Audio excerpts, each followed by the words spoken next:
Now, I want to get busy on the first couple of subjects for today. Everybody that's okay, say I'm okay. Here's the first subject that I've found so interesting. I want to share it with you. Then I want to talk about personal development, the subject that I started listening to age 25 that revolutionized my whole life, from my mentor, Mr. Earl Schoaf.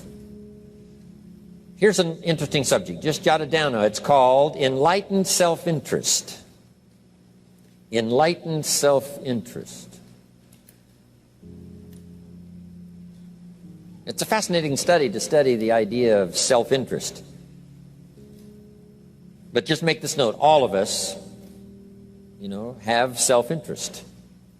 The key is for it to be enlightened so that everybody wins and no one loses. Our first interest is to survive. What does it take to survive? Our second interest is to succeed. What does it take to succeed? What does it take for me personally to survive and to succeed? Can I legitimately be interested enough in the things that help me both succeed and survive? And here's what I discovered. The answer is yes. It's possible to exercise self-interest, but to do it in such a way that no one loses, everyone benefits. Key phrase: life was not designed to give us what we need. Life was designed to give us what we deserve. We do not reap a harvest in the fall because we need it. We reap a harvest in the fall because we deserve it. Not necessarily from a moral standpoint. Of course, there are some moral laws as well, spiritual and moral laws.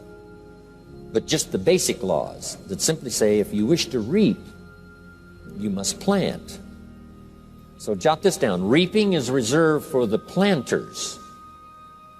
And the reason they reap is because they deserve it. They're the planters. They deserve to reap. Interesting Bible phrase that says, if you keep knocking, you'll find open doors. Good phrase to jot down. If you keep knocking, you'll find open doors. Doors of opportunity. Doors of a chance to meet someone. Doors open for association. Doors open to find someone special. Doors open to find a unique business colleague. If you keep knocking, the phrase says, doors of opportunity are open to those who continually knock. So we don't find open doors of opportunity because we need them. We find them because we deserve them. Only those who knock deserve to find an open door. But the promise is, if you continually knock, you'll find doors of opportunity. It says, if you search, you will find. So make the note, it's good. Finding is reserved for the searchers because they deserve it. Now, at first they may have needed it, but they now know that just needing it is not sufficient. But if they need it, now they must qualify for it. The reason why you're going to be blessed with good ideas this weekend is because you've come searching. You've gotten on an airplane to come searching. Got in your automobile to come searching. You got here searching. Now you're ready to receive. And for those who search, they will find answers. They will find plans, imagination to stir yourself into action for future benefit. So if you search, to find a good idea, you must go looking, go searching. You've got to go to church. You've got to go to class. You've got to go to the seminar. You've got to go to the library. You've got to go to the books if you wish to find. Rarely does a good idea interrupt you. Rarely. But if you will search, you will find. So we get not what we need, but we get what we deserve. It says if you ask, someone has an answer. If you keep asking, the answers belong to you, because by virtue of asking, you have qualified. So we don't get what we need, we get what we deserve. The mother on welfare should be taught in some small manner that hopefully she can begin deserving the welfare check. Not getting it because she needs it, but now starting to get it because she deserves it.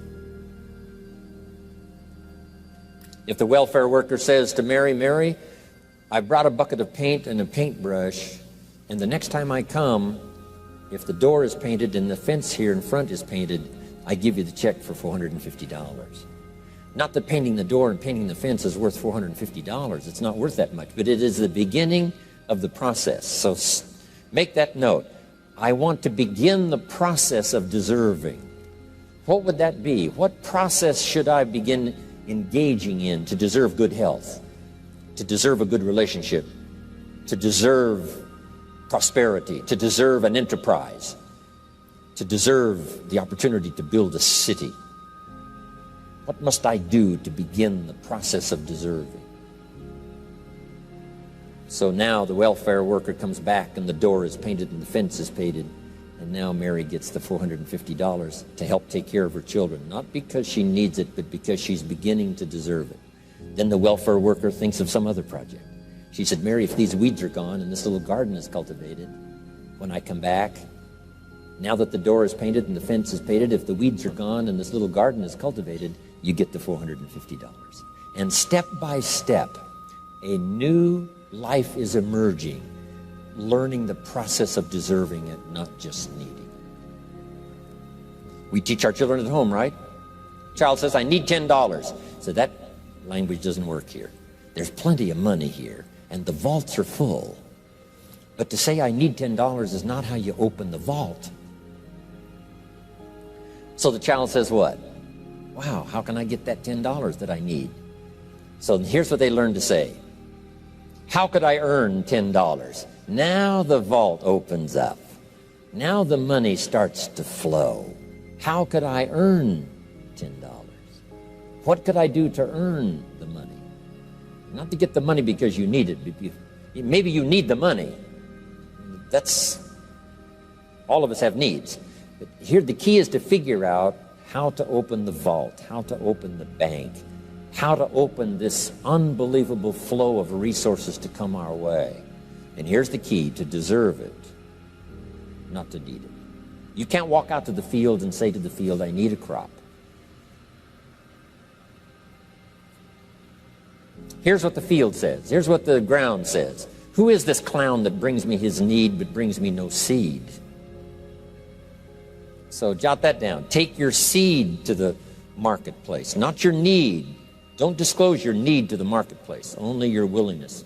We'll talk about that a little later today. Because the marketplace is not interested in your need, but they are interested in your seed. They're interested in your willingness to work. They're interested in your disciplines. They're interested in your eagerness. They're interested in your vitality and your work ethic. That's what the marketplace is interested in. Not your need, but your seed. Okay. We get what we deserve. Old Testament God says, if you'll move toward me, I'll move toward you. See, that's how you get those occasions to meet God. You must make the move. God could say, you don't move, I don't move. You say, well, that's arbitrary. Well, when you're God, you can make it that way.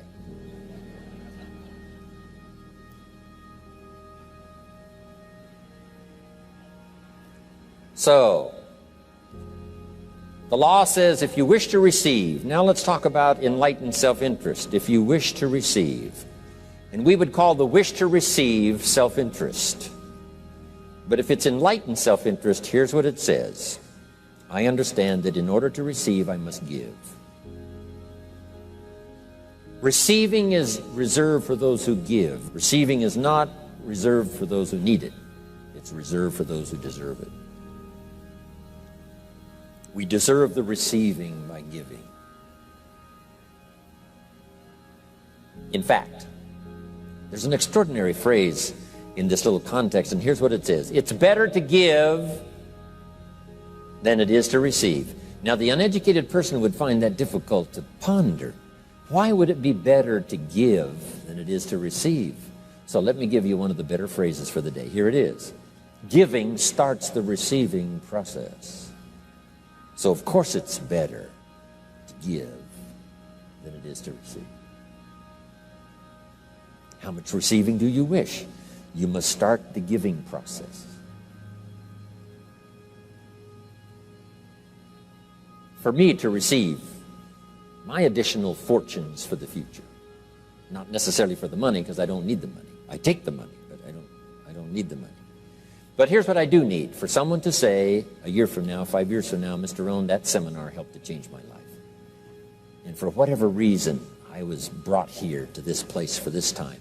And later someone says that. See, to receive that kind of thanks, it's unbelievable. Here's what you cannot buy: that kind of thanks. You can't buy it with money.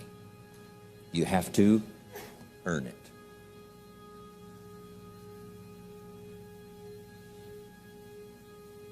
Now let's expand a little further now. That it's called the law of riches and wealth. In our own self-interest, if we wish to be rich and wealthy and prosperous and healthy and all the valuable things we can think of for the human experience, how could we get there? It's understanding the law of enlightened self-interest and the law of deserving. The question was asked in the Bible, how can we be great? What is the key to greatness? Great wealth, great return, great accolades, trophies to put on the mantle above the fireplace. How can we get great respect, great riches, great abundance for ourselves? How can we get that? And the answer was given, and here was the answer: find a way to serve. Find a way to serve the many. So I paraphrase it to read this: service to many leads to greatness. Service to many leads to greatness. Someone says, well, about the best I can do is take care of myself. That's okay. Self-care, has its own reward, but it's very limited. Somebody says, I can't be worried about other people's problems. I got enough problems of my own. That's okay. Self-defense is okay. Self-preservation is okay, but it has a very limited reward. If you wish to change that into abundance and prosperity and uniqueness, then here's what you must do: help solve other people's problems. Help find answers for someone else, not just for yourself, but for someone else. And in that kind of service, you now begin the process of greatness.